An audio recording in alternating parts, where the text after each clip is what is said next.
Assalamualaikum warahmatullahi wabarakatuh. Hai teman-teman, apa kabar? Tetap jaga sehat ya. Pastikan makan makanan yang bergizi dan rutin berolahraga. Teman-teman, di pekan ini kita akan belajar bahasa sains tentang wujud benda. Kalian siap? Let's go! Teman-teman, pasti kalian pernah melihat benda-benda berikut ini. Yang pertama, buku. Apakah kalian punya buku? Tentu. Yang kedua, gelas yang berisi air minum. Apakah kalian sering minum? Tentu. Yang ketiga, pernahkah kalian meniup balon? Pasti pernah. Ketiga benda tersebut memiliki wujud. Maka benda tersebut disebut wujud benda. Teman-teman, ternyata wujud benda itu dibedakan menjadi 3 macam, yaitu yang pertama, benda padat. Contohnya yang tadi ya, buku. Yang kedua, gelas yang tadi berisi air disebut benda cair. Yang ketiga, ketika kita meniup balon, balon tersebut berisi udara, maka benda tersebut disebut benda gas. Teman-teman, setelah tadi kalian sudah mengetahui manakah benda padat, cair, dan gas, sekarang apa itu benda padat? Benda padat adalah benda yang memiliki bentuk dan ukuran yang tetap. Benda padat ini ketika kita letakkan di mana saja, maka bentuk dan ukurannya akan tetap sama. Sekarang perhatikan pensil yang Miss Ana pegang. Miss Ana akan masukkan pensil ini ke dalam botol air mineral maupun ke dalam gelas. Maka bentuk dan ukurannya akan tetap sama. Contoh benda padat yang ada di sekitar kita antara lain buku, pensil, penggaris, dan lain-lain. Selanjutnya, benda cair merupakan benda yang memiliki ukuran yang tetap, tetapi bentuknya berubah-ubah sesuai dengan tempat atau wadahnya. Misalnya, pada percobaan berikut ini, ketika air dalam teko kita tuangkan pada botol, maka ukurannya akan tetap. Tapi bentuk air menyerupai botol. Pun demikian ketika air kita tuangkan ke dalam gelas.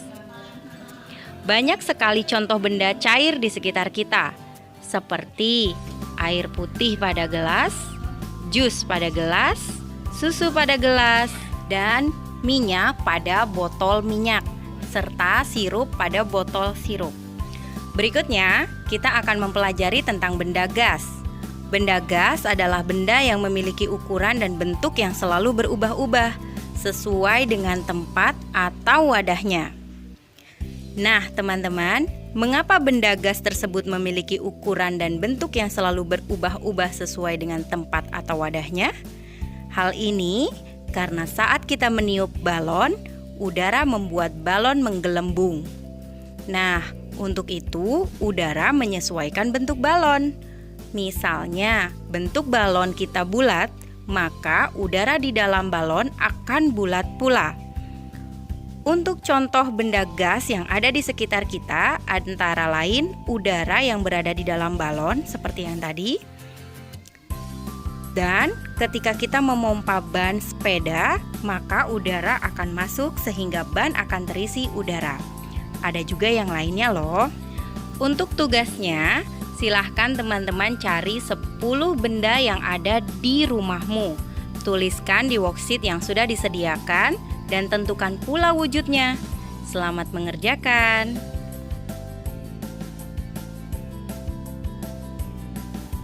Baik teman-teman, sekarang kita belajar bahasa sosial ya.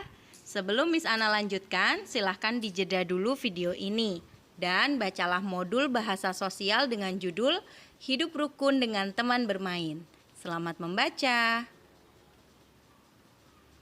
Gimana teman-teman? Informasi apa yang teman-teman dapat setelah membaca teks tersebut? Betul sekali.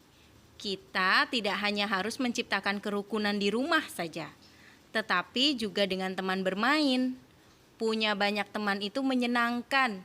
Kita bisa main banyak permainan tradisional bersama-sama. Di dalam modul bahasa sosial, terdapat beberapa gambar yang harus teman-teman centang jika gambar tersebut menunjukkan hidup rukun. Sementara di lembar berikutnya, terdapat percakapan antara Udin dan Edo. Di dalam percakapan tersebut, Udin mengajak Edo bermain. Perhatikan baik-baik cara Udin mengajak Edo. Nah, menurut teman-teman, mana sajakah kalimat ajakan yang ada dalam percakapan tersebut? Tuliskan di kotak yang sudah Miss Ana sediakan ya. Oh iya, kalimat ajakan adalah kalimat untuk mengajak seseorang melakukan sesuatu. Teman-teman, di bawahnya terdapat cerita bergambar. Sekarang coba amati dan tentukan urutannya supaya jadi cerita yang baik. Gampang kan? Ini untuk latihan saja ya. Sementara tugas teman-teman ada di lembar berikutnya. Selamat mengerjakan.